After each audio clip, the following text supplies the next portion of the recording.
ကွဲမဲ့အနေထားမှာဆက်ပြီးကွဲမဲ့အနေထားမှာမရှိဘူးဘာမှမရှိဘူးပေါင်းပေါင်းနေပြောခဲလုံးနေစူကျွန်တော်ထင်တာဘယ်လိုပြုတ်သွားလဲခဲစူးသွားတယ်ထင်တယ်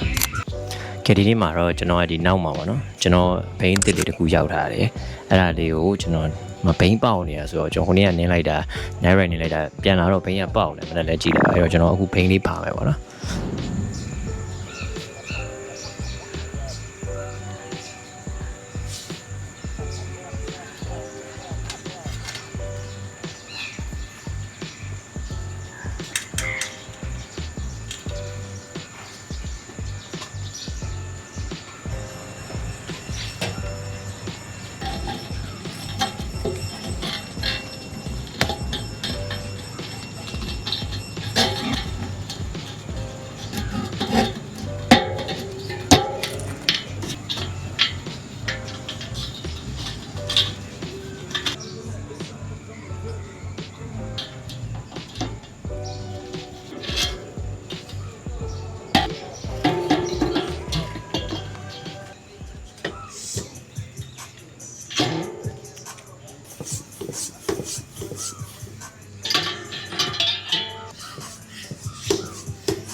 ပြပေးမယ်ပေါ့နော်ကျွန်တော်ဒီမှာဘာဖြစ်သွားလဲဆိုတော့အခုမှတွေ့ရ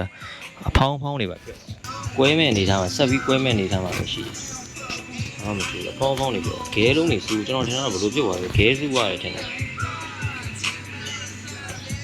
ခဲပါရတော့ကွဲရ